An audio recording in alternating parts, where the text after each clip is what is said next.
Okay, we are live. Welcome. So, this is a live stream series where I have been asking the questions to empower CEOs and business leaders to build integrity and build the resilience to withstand pressures.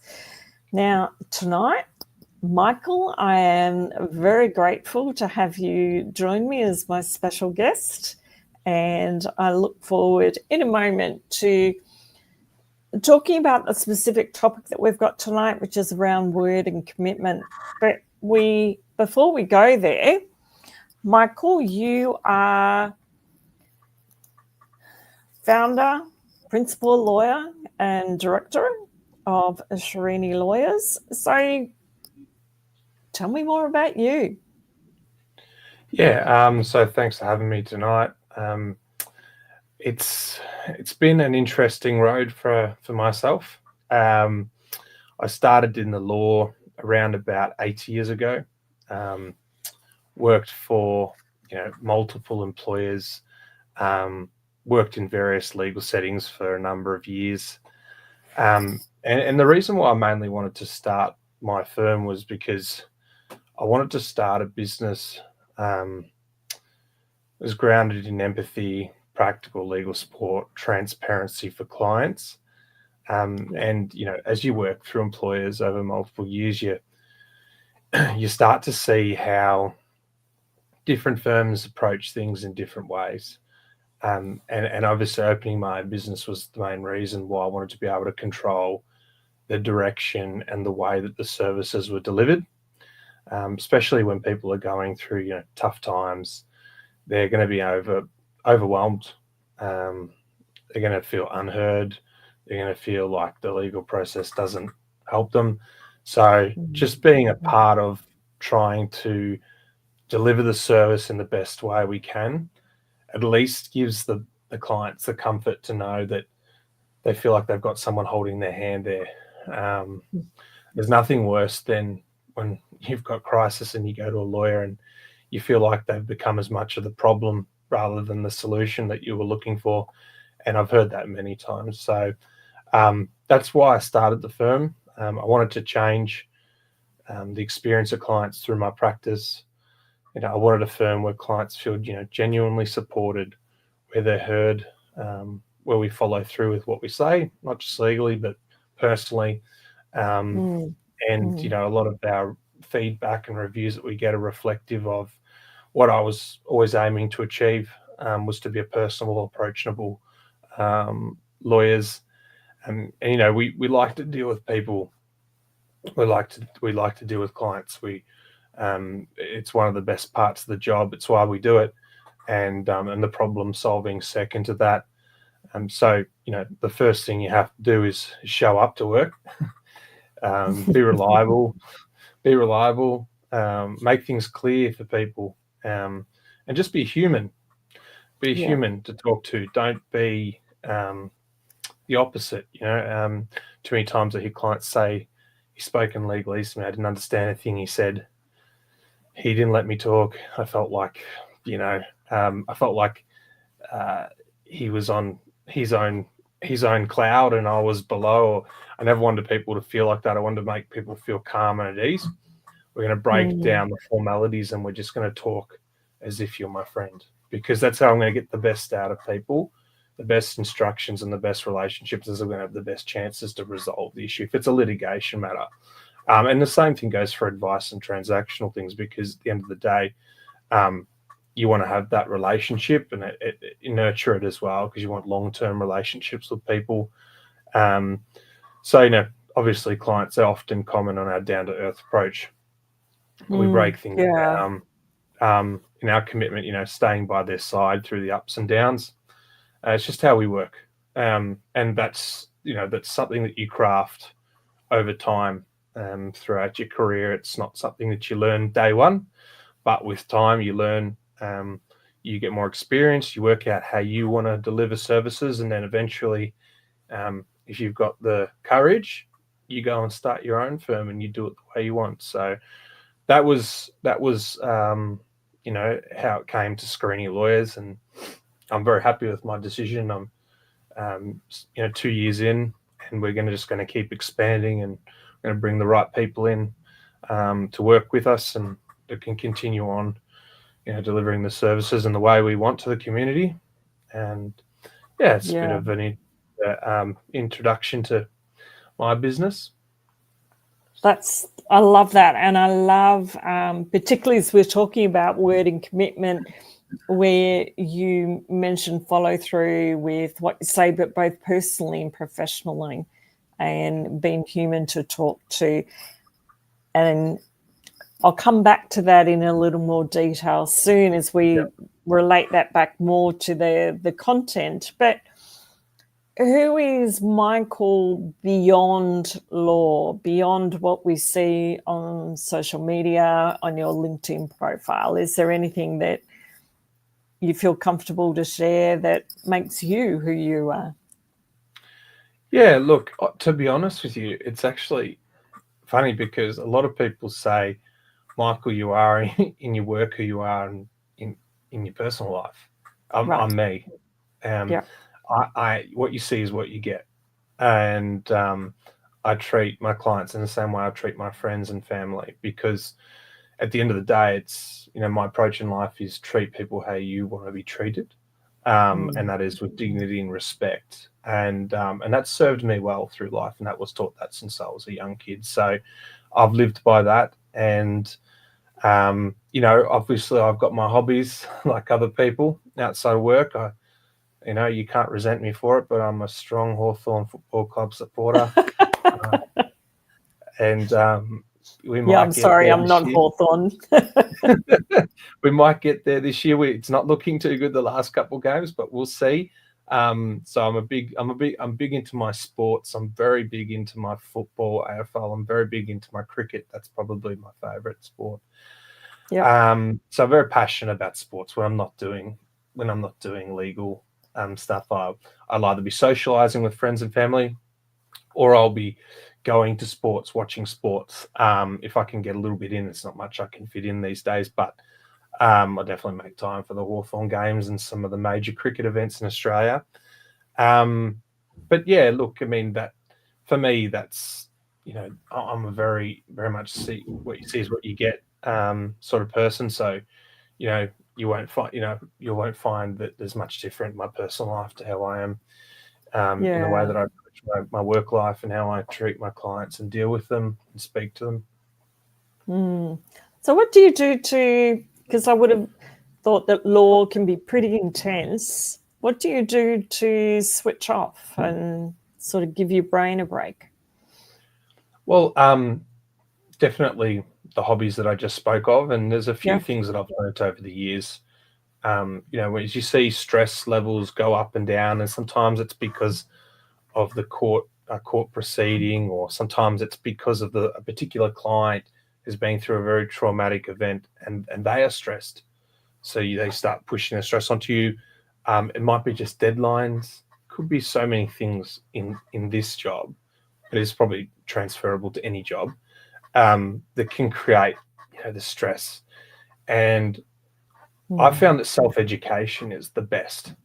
Of course, you can always talk to people who give you wise counsel, who challenge you, who think about you objectively, who have your best interests at heart. Talk to those people. They're always going to give you good advice. Be careful, though, about who you choose, I always find. And the rest of the time, it should be self-education. Take the tips from wise people. Take the tips.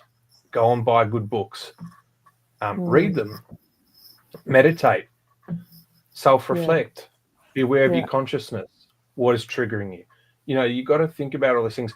If you don't process your thoughts, and you're not aware of your own brain, what it's doing, we can't be 100% perfect at it, but if you're not trying, it will get on top of you very quickly, and that leads to a lot of serious issues.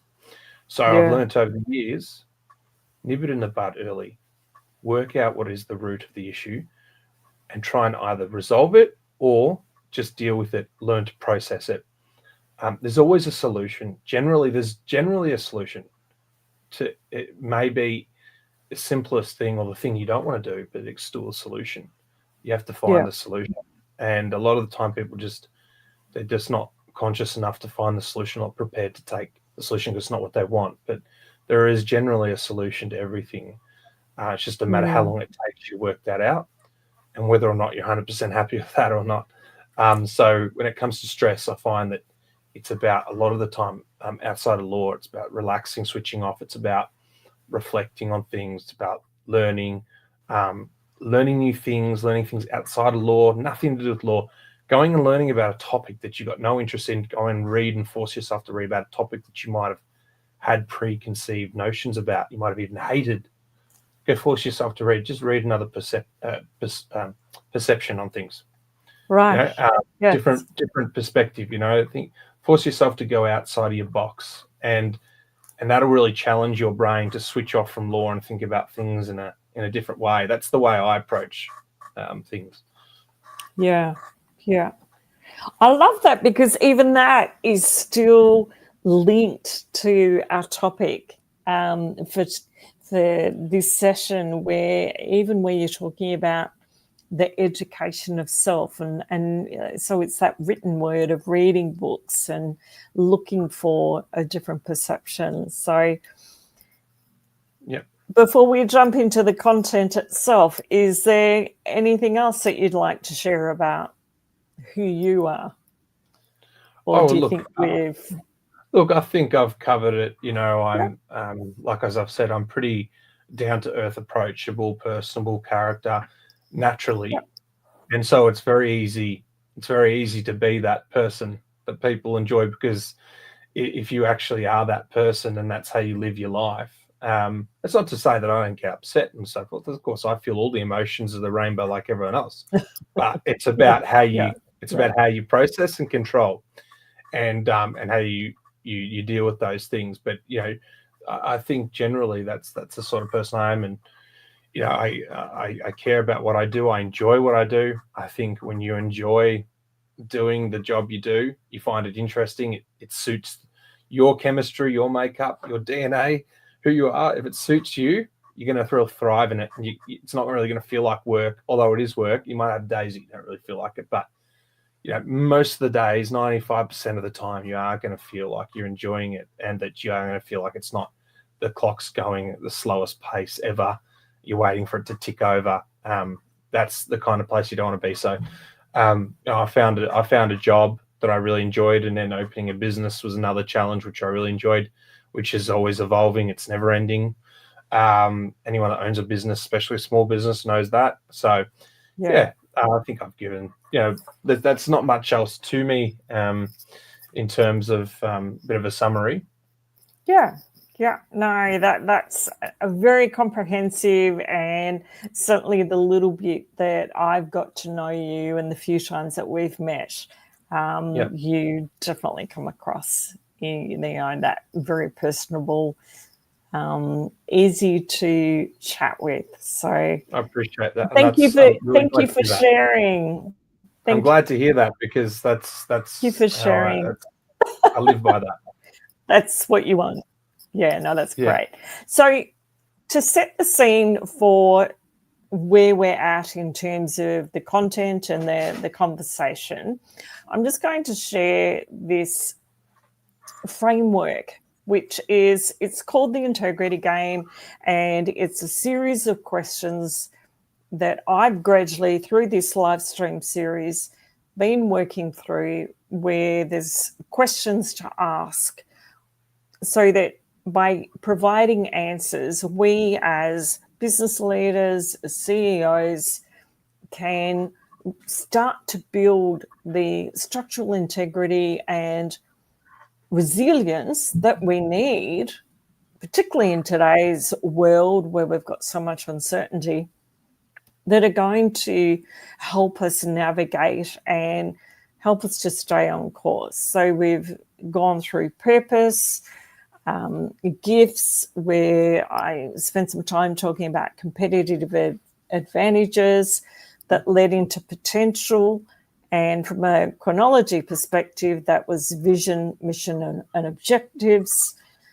that then, from a time perspective, allows us to set goals which might be more 30, 90 days from a time frame perspective. Mm-hmm. Then the last few weeks, I had been focusing on strategies, tactics, and resources, which leads us to this session where we're moving more into word and commitment. So, more specifically, asking the question, what is the relationship with your word, and how do you manage expectations you set for yourself and others? So that's the question we're going to be focusing on in this session, but wanted to just set the framework in terms of where this fits. So with that in mind, my first question to you, Michael, is from this perspective of word and commitment being our word, why is it important, do you believe?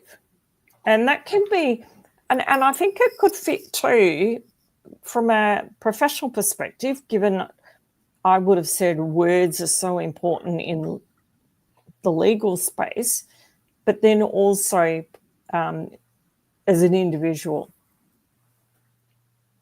Look, it's a great question, and that's why I chose the word, because it resonates with me. So it's something I can talk about. As you would have imagined from the introduction, you probably imagine that commitment's a word that I can speak to because it's something that I believe in, and that I believe is very important in life, not just in business. So for me, commitment is everything. It's your word, your follow through, and your reliability all rolled into one.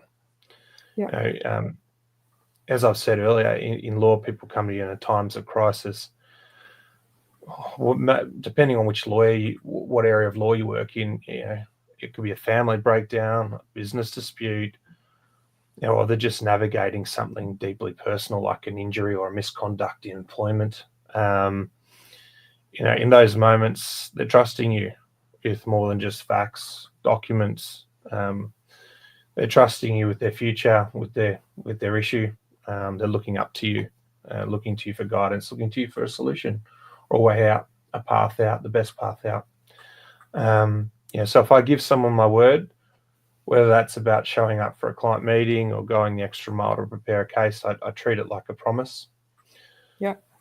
Commitment means doing what you'll say you'll do, even when it's not convenient or easy. Especially then, in fact, that's when you really should deliver. So that's what commitment means to me. That's what the word commitment means to me, and that's why it's important. Yeah. And what are your thoughts then on more generally that people, aside from yourself, would find value in giving it more weight in what they do? Or maybe the flip side to that, what are the consequences if they don't give the same? Obviously, word and commitment is incredibly important to you. You've talked about that. You treat it like a promise. It's about that commitment. And from what you've shared already, who you are in your day-to-day is also who you are, both professionally and personally. So there's that consistency. What's the flip side to that, do you think, where people don't give it the weight that they could? Well, the flip side is, and by that I think you mean downside. Is that right? Like, what's the downside to it? What are the negatives to it? Yeah. Look, people won't trust you. People won't believe you. People won't rely on you. Surprising. Quite often people, they self-loathe. They feel sorry for themselves. They complain, they whinge, they can't understand why they don't have this and that and why people are treating me like this. It's so easy to do it, and we all do it sometimes. All right, some people do it a lot. It's look in the mirror. You know, it's like I said at the start, it's about consciousness and self-awareness. What are you doing? What are you doing, or what are you not doing? Or what are you doing wrong? And most people just aren't aware. They're just not aware that they're not committing, that they can't commit, or that they're falling through on their reliability, their word. They don't follow through with things. They're not aware of it, and no one's ever stood up to them and told them, or people have told them they've brushed it off, not realizing the importance of what they've been told. So, not holding that word important, it has serious impacts on your life and your business, and you know, being aware of it and making simple changes, small changes, can make a huge impact on, on how you live your life, how you run your business, how your clients respect you, how they refer you to new people, how they trust to tell their family to come see you. And if you multiply that by the amount of people you come into contact with, that's a lot of business that you're missing out on. So that's the flip side, is that you're not going to grow as a person, you're not going to grow as a business owner, you're not going to grow your business. So, I mean, that's just my perspective and my opinion, but I think there's a lot to that. Yeah. And I really like the response that you've given me, and then maybe to take that a little bit deeper. When we do give our word, when we make that commitment, what are your thoughts on managing the expectations then that we set for ourselves? Look, I think at the end of the day, just be aware of what number one thing is manage expectations, be aware of what you can commit to. Don't overpromise, say what you actually mean and commit to what you can genuinely follow through on. Build your world, build your daily life, your routine, your diaries, your reminders, your team check-ins. Build it around your word. It's not always about perfection. So make sure that your intentions, they turn into action. Reflect regularly. Like I've said, I've been saying since the start, I sound like a scratched record. Check in on yourself. Hold yourself accountable. Are your commitments aligned with what you value? Are you showing up in the way that you want to? Are you doing what you say you're going to do? And then, also just be honest. Just if you can't follow through, just own it. Communicate. That builds trust with people. Pretending doesn't build trust. It's not conducive to a relationship of trust. So I think in terms of managing expectations, you need to be aware of all those things. It's essential. And that's how you manage the expectations you set for yourself and others. And just generally, if you summarize it in a nutshell, just be realistic about what you can commit to. It's very easy. A lot of people will make the mistake of overcommitting because they want to make people happy or please them, or because they feel they need to. You don't need to. People, if you commit, it's because people will then assume, believe, and reasonably so, that you can do it. That's their way of saying, "Oh, okay." It wouldn't say yes if you didn't, or he or she didn't think that she could do it. So, got to be careful about what you commit to in any job. Yeah. I think just a comment that you made there, where you were talking about almost that people pleasing and committing to something because you feel that, or an individual might feel that that's the expectation. I think I lost you for Sorry, about 5 can you hear seconds. me? No, I can hear you now. It was just when you started going back to an earlier point. If you could repeat that. Yeah, sorry. You were making a comment about the risk of, I'd call it a risk of overcommitting because you are coming from a place of people pleasing, and that. But I think that where I was headed with that is that I believe comes back to what you were talking about earlier in terms of being very self-aware. And so I just wanted to delve a little bit deeper into that acknowledgement of the place that you're making the commitment from, that it is a place of who you are as opposed to expectations of others. And but with that in mind, so would it be fair to say that we're both on the same page from that perspective? Yeah. But I'm sure there's been instances where even though you're coming from a place of not just good intention, but you're very values, from what we've talked about, you're very values driven. You want people to feel heard, know that they're talking to someone who really is understanding them.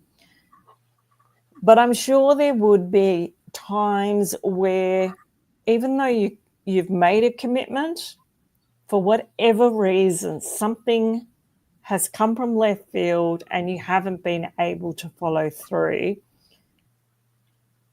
What have you done to not only just stay current and communicate what's come up, but in terms of solution?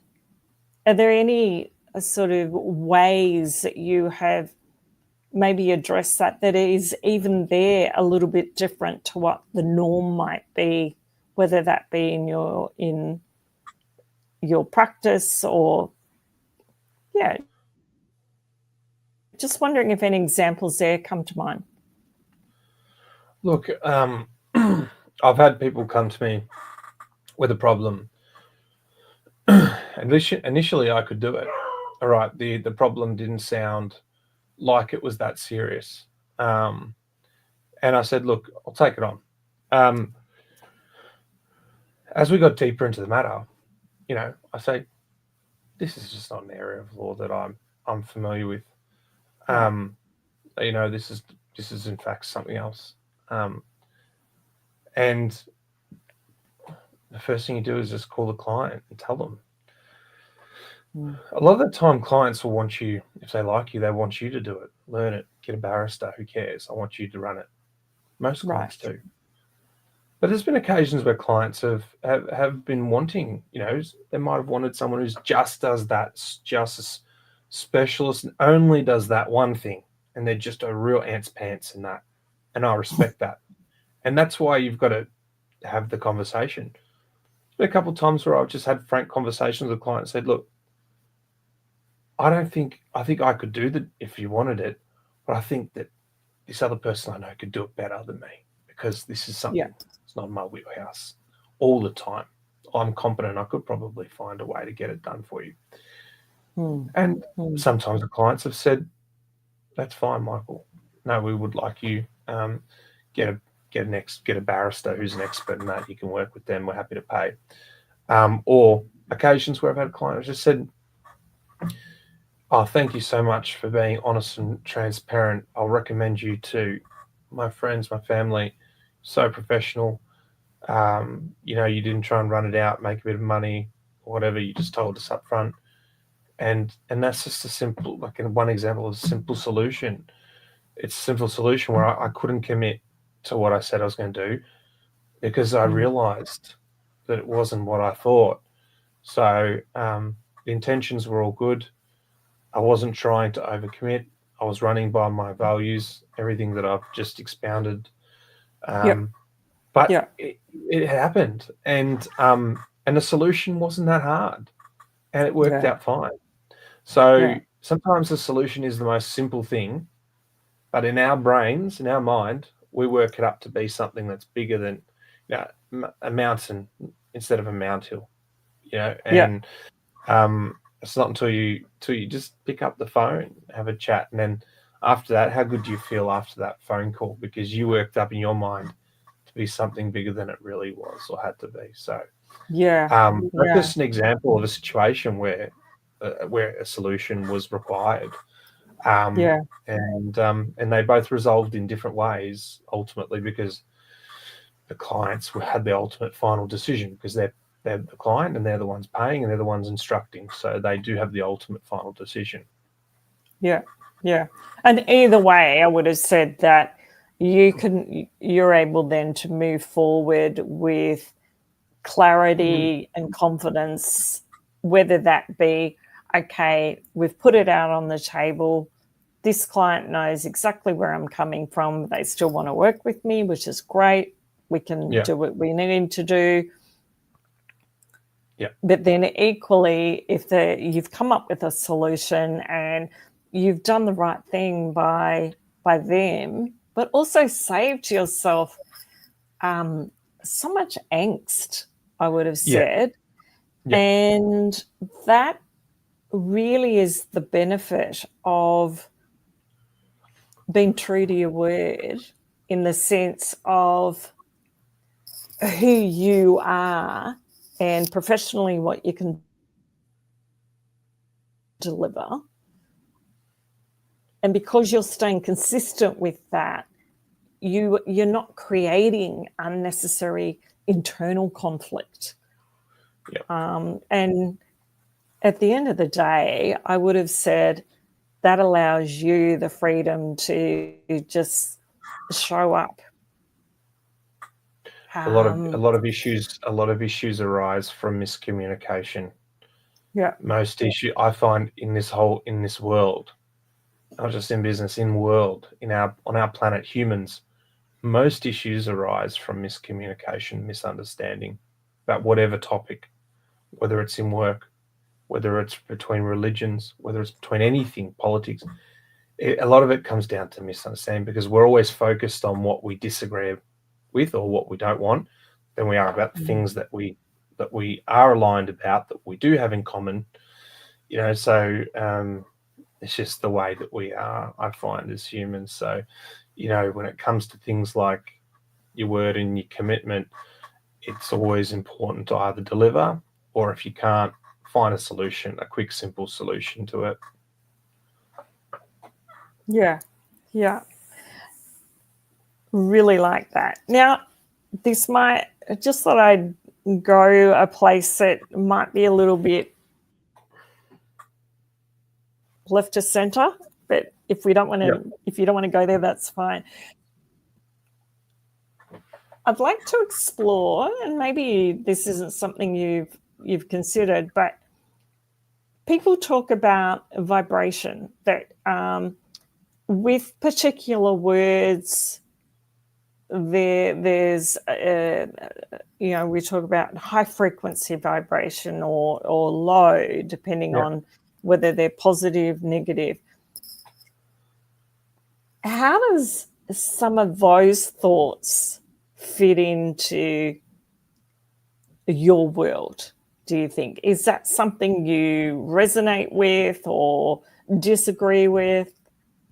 Well, look, definitely, I always believe in vibrations and energy, and I believe that they're connected. And you only have to look at some of the studies that have been done on, for example, plants, where they play heavy metal and scream at them for 30 days, and then the other ones that they say kind words and loving to, and see with the same conditions, same plant, same seeds, everything, and the way that one turns out to the other. Because at the end of the day, I'm getting a bit philosophical, but it is science. We're all atoms. We're atoms in the universe, and so are the plants. We're all made of the same matter, one way or another. The way you look at it, we're probably made of more complex and different matter, intelligent species, but we're all made up of the same matter. So people disagree with it, but my perspective, that's my perspective. I always go for science-based perspectives, research, study, and I simplify it like that. So, when I think about the words change the energy in your environment, and do they change how things pan out. I think they do. And I think that a lot of people live by that. A lot of people have been very successful. They live by the only positive commentary, only positive words, no, nothing negative, because they will know that the more of that there is, the more successful outcomes can be achieved, and the better things turn out, and they've worked it out.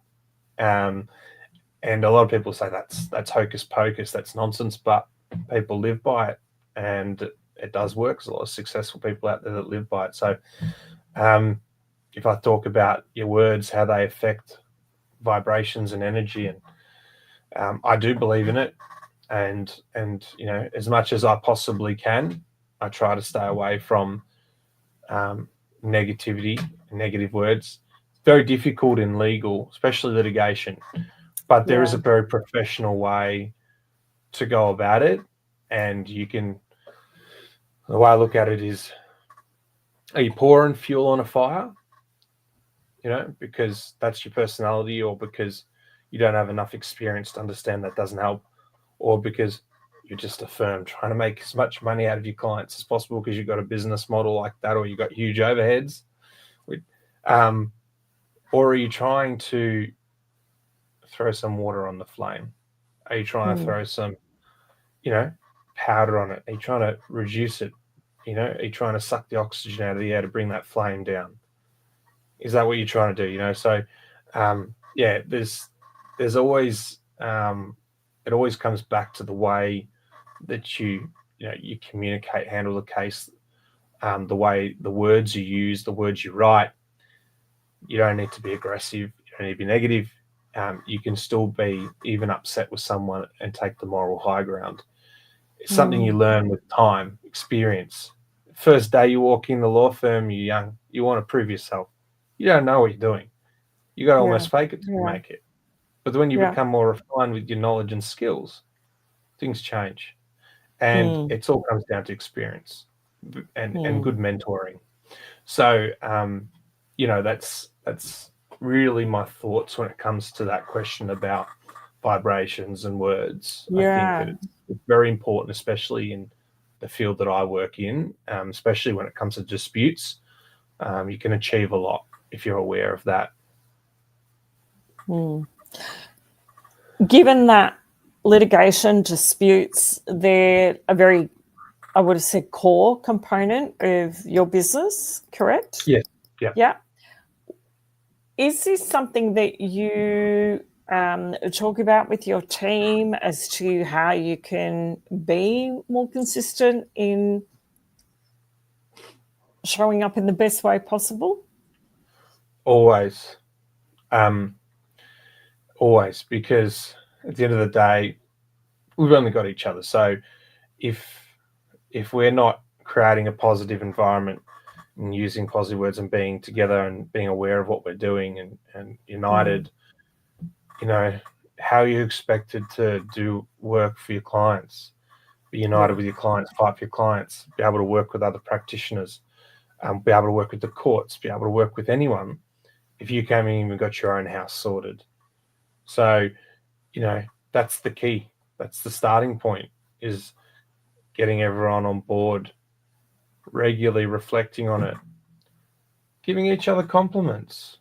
Don't forget to give someone a compliment. It's free, it's easy, it's quick, it's fast. Just do it. Even sometimes you don't even mean it, just do it. Because give the person a boost. Everyone makes mistakes. Not everyone's going to be perfect day one. No one's going to be perfect all the time. Just do it. It's easy for us to forget how important that is. But those little bits and pieces is what forges a strong bond, strong team.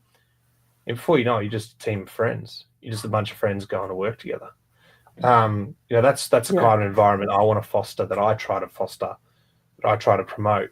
And I try to hire people who are like-minded. That's the key. But that's an interesting question that you had about vibrations. I didn't expect that one, but that was good. Yeah. That was good. No, that's good. Yeah. That was good because I found it interesting. Well, I had a sense that Yeah, I sort of got the sense from where you were talking and the things that you're referring to that maybe, an understanding of vibration, and even though you might not talk about it, but you live it, you're sensing it, so No, hence you're right. You're right, and asking. a lot of it just becomes subconscious over time. You don't walk into work in the morning and start talking to people about words and vibrations. People will look No. at you a bit strange. Hey, I haven't even had my coffee. What are you talking about? We're talking about vibrations. My brain's not even vibrating yet. But it's you get people in the same wavelength. I think you get good at picking it. And people talk about listen to your gut. Well, your gut, you definitely, it's not just your gut, it's your brain, but a lot of it's to do with experience. You get to know with time who you really mold with and who you're looking for. Yeah. Before we close out, you've already sort of touched on, I guess, building it's about building awareness, but how we all might be more committed to understanding our word, and it's through a deeper self-awareness and education, reading books, getting different perceptions. Is there any one or two books that have been your go-to that have maybe helped you to build that awareness? Yeah. Look, one book I need to recommend publicly. Yep. It'll serve you best when you're in a time of crisis. Maybe even just small crisis. It could be just you're going through a period of intense anxiety. Maybe you're going through a period of depression. Could be even worse. Could be even more sinister thoughts and ideas going through your head. Anything, loss of loved one, anything could have resulted in it. There's a book that I read when I was feeling quite stressed a bit earlier in my career, when I was a little bit lost about, I didn't know what I was doing, didn't feel like I had enough support in my practice. I had good barristers looking out for me who were really good mentors, and I'm still friends with them to today and still brief them. Not saying, there wasn't any support, but I didn't feel like I had enough. Maybe you never have enough when you start as a lawyer, because it's pretty tricky, especially litigation. But there was one book I read which came from a friend. I sort of was feeling a bit overwhelmed by this feeling of anxiety. I messaged him on Instagram. I went to legal training with him, Alex, and I said, look, I'm feeling a little bit overwhelmed, and he probably could sense it because I don't message him with things like that very often. We usually joke around. That's how we talk. So he said, look, I think he'd probably dealt with his own issues, occasions throughout his life. And so he'd obviously found this book from someone else. And he told me, look, you need to buy this book and read it. And the name of the book is called The Power of Now. Okay. Eckhart Tolle. You've got it? I have got it, but I'm not sure. No, it's not. I can't just reach out and grab it. It's over on another. Have you read it? Bookshelf. I have not, but cover to cover. I've read. Oh, hang on. Here it is. Just bear with me. Oh.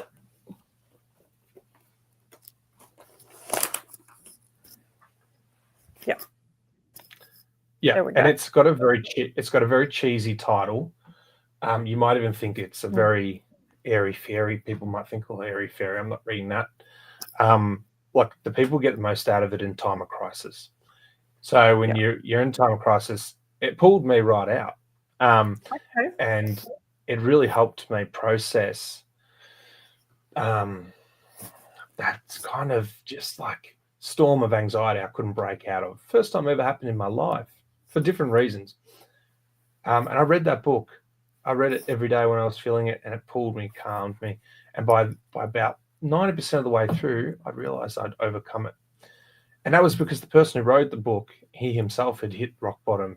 And that's where he decided, I think he says at the start of the book, he sat on a park bench for 2 years every day, just staring blankly, reflecting on life. And he talks about it's all about consciousness, being aware, living in the now, not living in the past or the future, and that humans are tormented by this constant fear of the future that they create in their mind that never happens because it's something that might not happen, or the past which you can't control because it's already happened.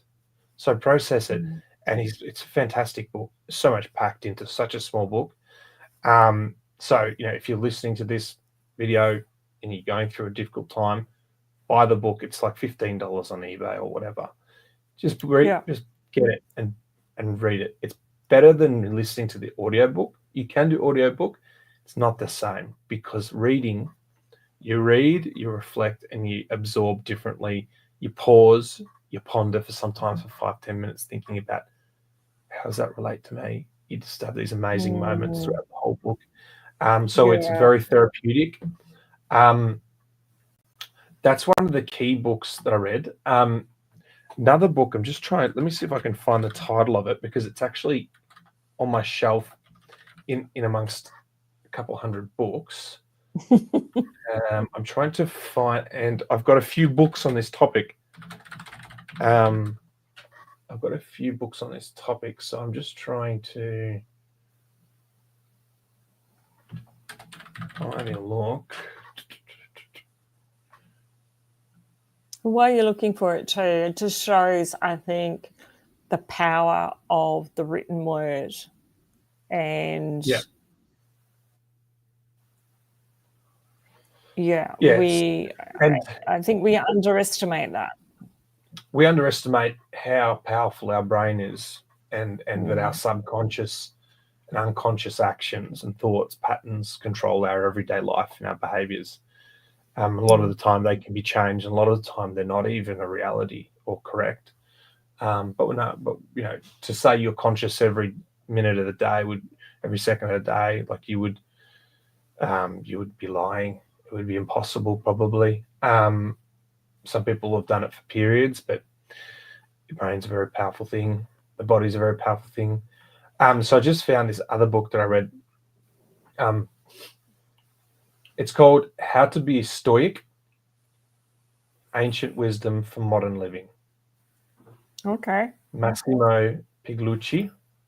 I hope I pronounced that correctly. Italian. I should know that because my surname's Italian, but no one ever taught me Italian. Sorry, say it again. How to be stoic?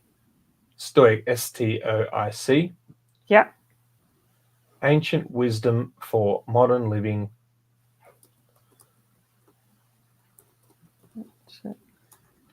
Massimo Pigliucci. Any Italians watching this are going to be screaming, no, that's not how it's said. Sorry, Lucio. All I can say is, mi scusi. I'll put the title. I'll just put the title in. So yeah, look, it's just about, it's an ancient way of living. Stoicism teaches you about it, acknowledge your emotions, reflect on what causes them, redirect them to your own good. Just taking the simple things in life and being happy, living a good life, following simple principles. It's about simplifying things, and it goes back to ancient times, Greeks, Romans, and there's a lot of books written about Stoicism. So it's not. I just particularly liked his book, and the way he wrote was very down to earth and very nice. Like he was basically sitting next to you, talking to you, so you felt kind of engrossed in the book because of the way he wrote it. Almost. Yeah, having a conversation with the person writing. So that's that. I like that style. It depends on the style of book that you like, but that sort of matched my writing style and the way I like to read, and it got my attention and focus. So, I think it's just Stoicism. It's all about the importance of a person's character, integrity, compassion, simple things like that in life, and just living by good values. And there's so many different disciplines and that people can live their life by, but I think that book really, that really aligns with me, my firm, and how I live. And as you would have seen, you can understand what I've just told you, why I would be interested in Stoicism. But I didn't grow up learning about Stoicism. I only found out about it a few years ago. So I'd been living like that without realizing.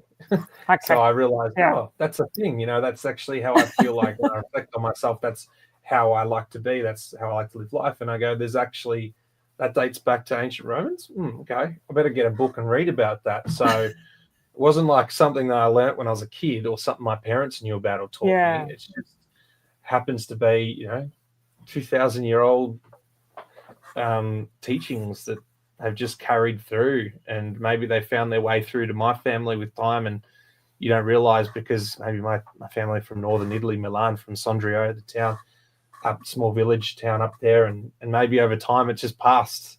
Who knows? Okay. It's just Interesting. that book. I would recommend that book to anyone who wants to read.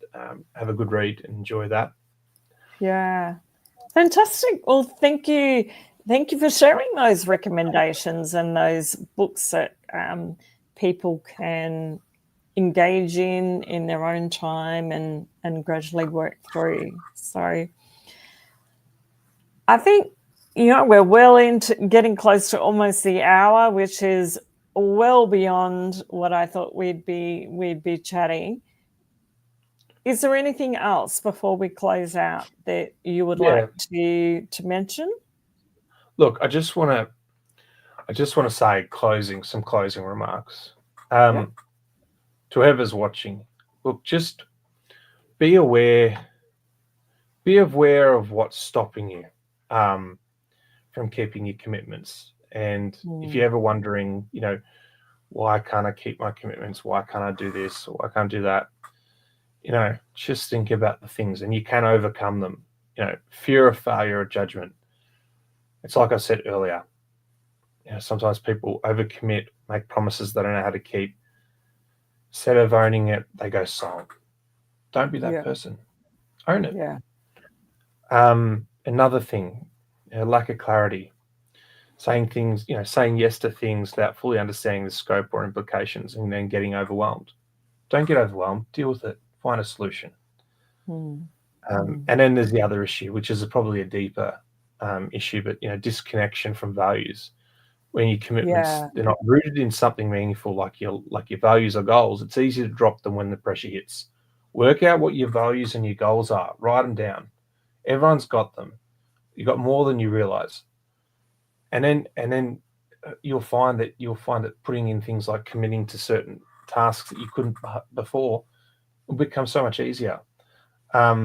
Because when the pressure hits, the last thing you want to do is drop everything and panic, because life's full of pressures. So we're in the field that I work in.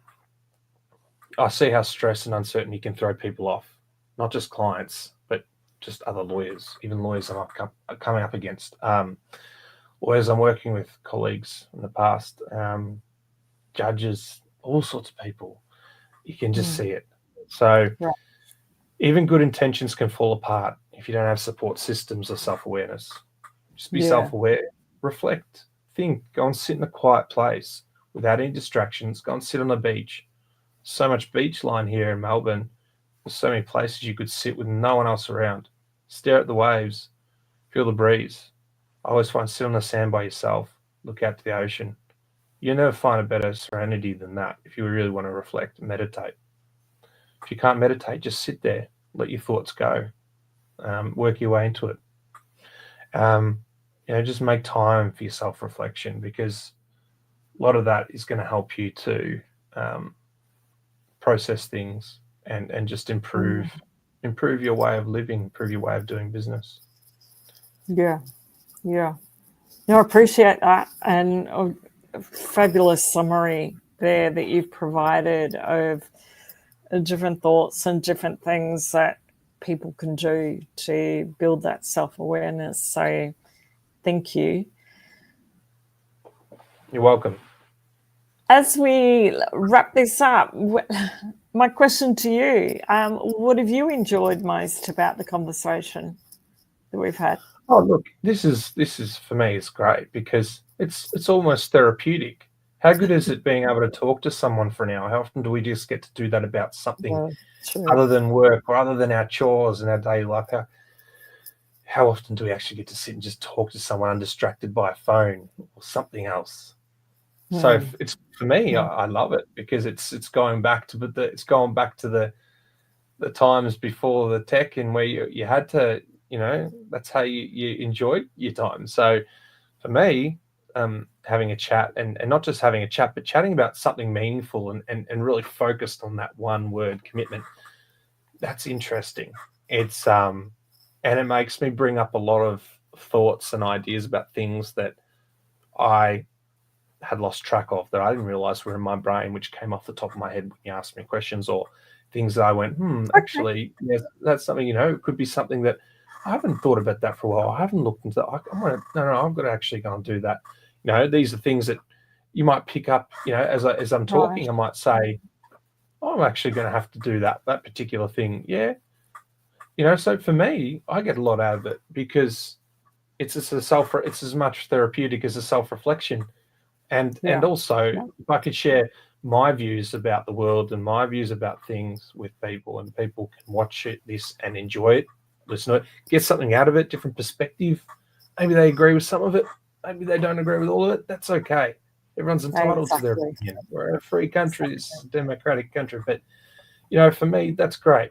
That's what makes life exciting, is that everyone's entitled to have different views about everything.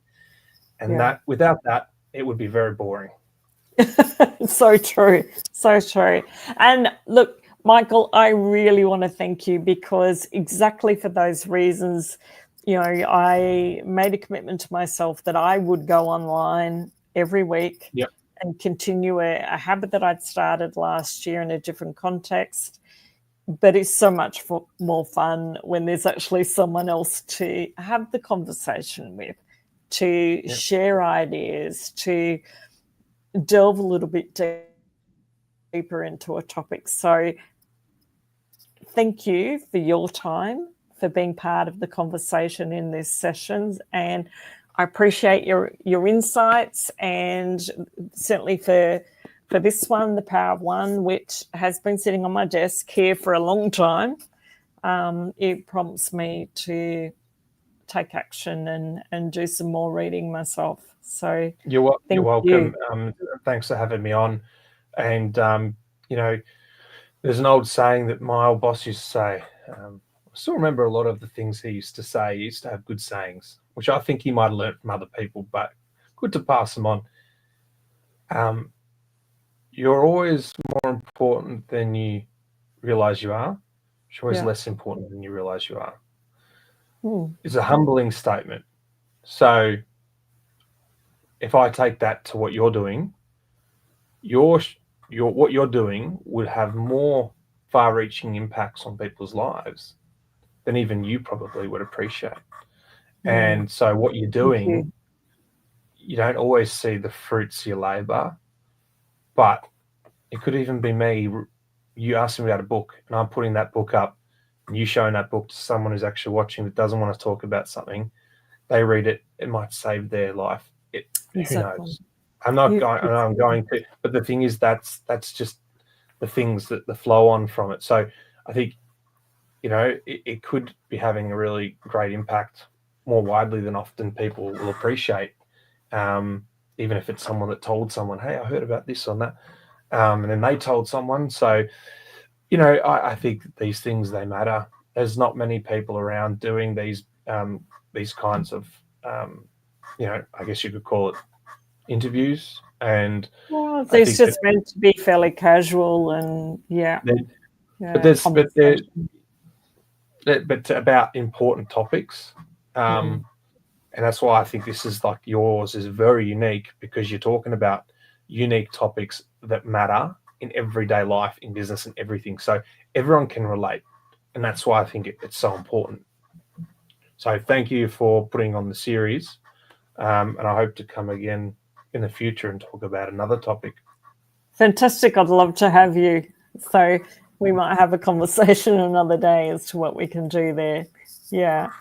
But for now, I think we've really, we're just hitting the hours. So I'm conscious of you've given up your time, really appreciate it. And thank you, and look forward to a conversation again another time.